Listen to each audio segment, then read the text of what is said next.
सूरत नगर के एक ही चक्रवर्ती सम्राट हुए और वह थे सम्राट विक्रमादित्य। राजा बहुत ही पराक्रमी और विद्वान थे।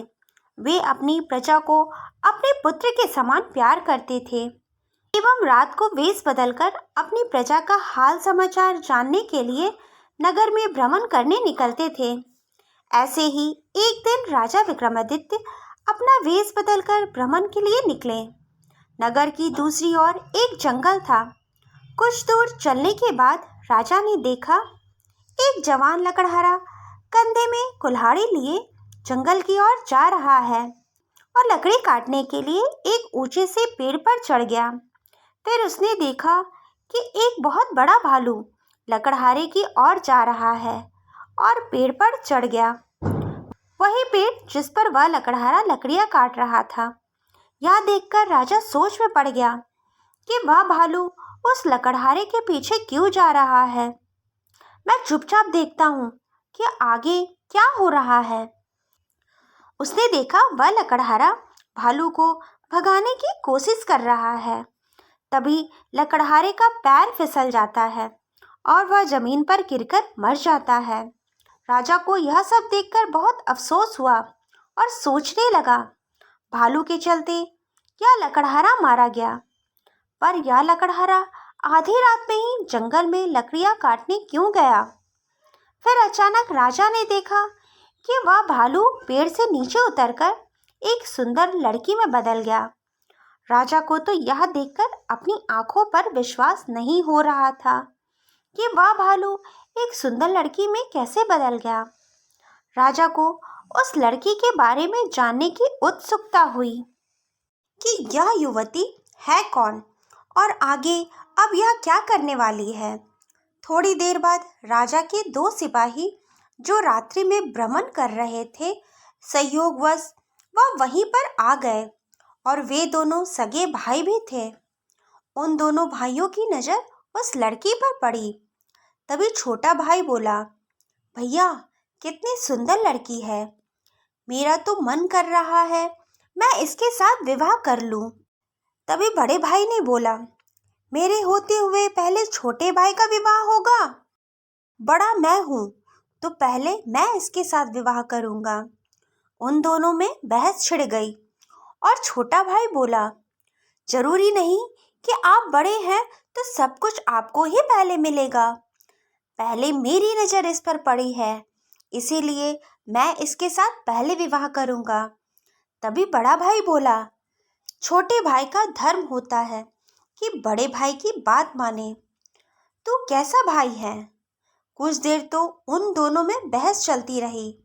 फिर उन दोनों ने सलाह किया कि क्यों ना हम इसी लड़की से पूछ लें वह किसके साथ विवाह करेगी। फिर दोनों निर्णय करके उस लड़की के पास पहुँचे। बड़े भाई ने उस लड़की से पूछा, हे सुंदरी, तुम कौन हो और यहाँ क्या कर रही हो। तभी उस लड़की ने बोला, मैं पास के गांव में रहती हूँ और पति की तलाश में निकली हूँ। तभी दूसरे भाई ने कहा, तुम्हारा पति कहाँ है, अगर तुम चाहो हम तुम्हारे साथ उसकी तलाश कर सकते हैं। अभी तो मैं कंवारी हूँ, किसी योग्य वर की तलाश में निकली हूँ। हे सुंदरी, हम दोनों भाई भी कुंवारे हैं, अगर तुम चाहो तो हम दोनों में से किसी एक से विवाह कर सकती हो।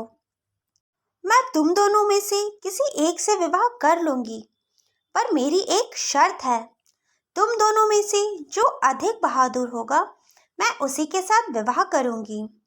फिर दोनों भाई अपने आप को श्रेष्ठ सिद्ध करने में एक दूसरे से युद्ध करने लगे और इसी प्रकार दोनों तड़प तड़प कर वहीं मर गए और उन दोनों की मृत्यु के बाद वह लड़की दूसरी दिशा में चली गई। यह सब राजा छिपकर देख रहा था कि यह कैसा आश्चर्य है, क्या यह सत्य है। मुझे तो अपनी आंखों पर विश्वास नहीं हो रहा है। मुझे इस लड़की का पीछा करना होगा और इसके बारे में सब कुछ जानना होगा कि यह कौन है और इसका प्रयोजन क्या है। पहले यह भालू थी, उसके बाद एक सुंदर युवती में बदल गई। यह कैसा विचित्र घटना है। मैंने आज से पहले ऐसा कभी नहीं देखा। मुझे इसके पीछे जाना चाहिए। फिर राजा उस लड़की के पीछे पीछे जाने लगे। वह लड़की चलते चलते अचानक से एक नाग बन गई। राजा तो यह देखकर सोचने लगा कि यह कोई भ्रम तो नहीं है। फिर वह नाग तेजी से आगे बढ़ने लगा। कुछ दूर चलने के बाद वह नाग एक नदी के किनारे पहुंच गया। अब तो सुबह भी हो गई है, पर यह रहस्य अभी तक खत्म ही नहीं हुआ। नदी के बीचों बीच एक नाव चल रही थी, जिसमें 3 लोग सवार थे। राजा देखते हैं कि वह नाग उस नाव के पास जाने लगा और देखते ही देखते वह नाग नाव में घुस गया। नाव में बैठे 3 सवारी घबरा गए कि भागो, यह नाग हमें डस लेगा। उस नाग पर नजर पड़ते ही नाव में भगदड़ मच गई और नाग से बचने के लिए उन लोगों ने नदी से छलांग लगा दी। उसमें से जो नाव चला रहा था वह नदी तैरना जानता था, इसलिए वह नदी के किनारे आ गया। पर उनमें से 2 लोग तैरना नहीं जानते थे, इसलिए वह दोनों नदी में डूबकर मर गए। फिर राजा देखते हैं कि वह नाग नदी के बाहर निकल आया और आगे जाने लगा। राजा ने तो यह बात ठान ली कि जब तक मुझे इस रहस्य का पता नहीं चलेगा तब तक मैं इसके पीछे जाता रहूंगा। राजा विक्रमादित्य ने उसके पीछे जाना नहीं छोड़ा। वह उस नाग के पीछे जाते रहे। राजा ने देखा नाग एक पंडित बन चुका है। राजा ने सोचा, अब यह ठीक समय है। मैं अब इस पंडित से इसके बारे में पूछ सकता हूँ। यह सोचते हुए राजा उस पंडित के सामने जा खड़े हुए। राजा ने उससे पूछा, हे मायावी, आप कौन हो? पंडित जी ने जवाब दिया कि मैं एक ब्राह्मण हूँ। नहीं, आप कोई ब्राह्मण नहीं हैं। सच बताओ, आप कौन हो? अच्छा, तुम ही बताओ, मैं ब्राह्मण नहीं तो कौन हूँ?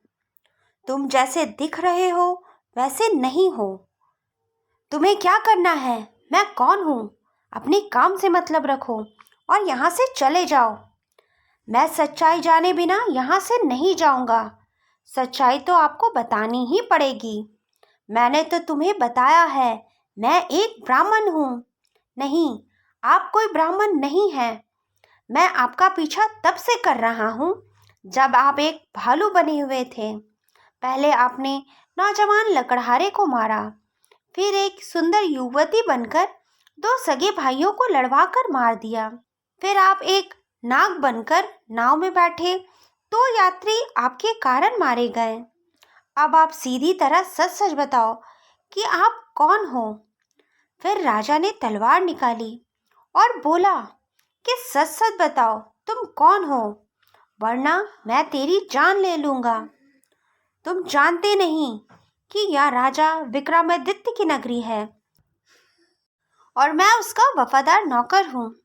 मैं जानता हूँ यह राजा विक्रमादित्य की नगरी है और मैं यह भी जानता हूँ कि वह राजा तुम ही हो और तुम मुझे नहीं मार सकती, बल्कि एक दिन ऐसा आएगा कि मैं तुम्हें मरने के लिए विवश कर दूंगा। राजा सोचने लगा, जिसने मुझे इस वेश में भी पहचान लिया वह कोई छोटा मोटा हस्ती नहीं हो सकता। फिर राजा ने बोला, महात्मा, अगर आपने मुझे पहचान लिया तो कृपया कर अपने बारे में बताएं।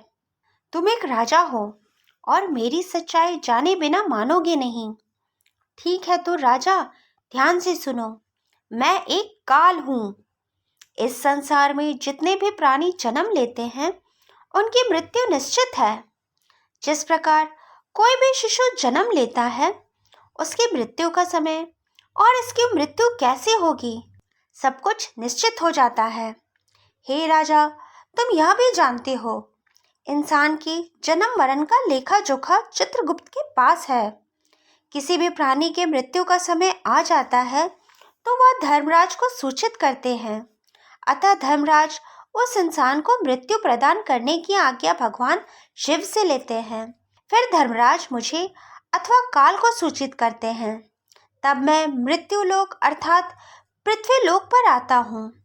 मुझे यह सब पता होता है कि किस प्राणी की किस समय और किस स्थिति में मृत्यु होने वाली है।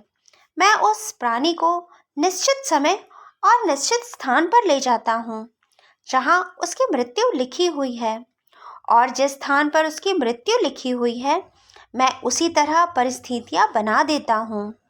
हे राजन, उस लकड़हारे को मैंने नहीं मारा। नहीं, मैंने स्वयं देखा था। उस लकड़हारे को तुमने ही मारा था। हाँ, यह बिल्कुल सत्य है। मैं उसकी मृत्यु का कारण बना। पर सांसारिक लोग तो यही जानते हैं कि लकड़हारे की मृत्यु पेड़ से गिरने से हुई है। मुझे तो धर्मराज की आज्ञा का पालन करना पड़ता है। उसकी मृत्यु पेड़ के गिरने से ही लिखी हुई थी। हे राजन, मुझे लगता है अब तो आप अच्छी तरह समझ गए होंगे कि मैं कौन हूँ और आपकी नगरी में क्यों आया हूँ। हे राजन, अब तो मैं चलता हूँ। रुकिए, हे कालदेव, आपने मुझे बहुत अच्छी जानकारी दी है। इसके लिए मैं आपका बहुत आभारी रहूँगा। तो दोस्तों, यह कहानी कैसी लगी हमें कमेंट करके ज़रूर बताएं, और अच्छी लगी तो लाइक और सब्सक्राइब करना ना भूलें। राधे राधे।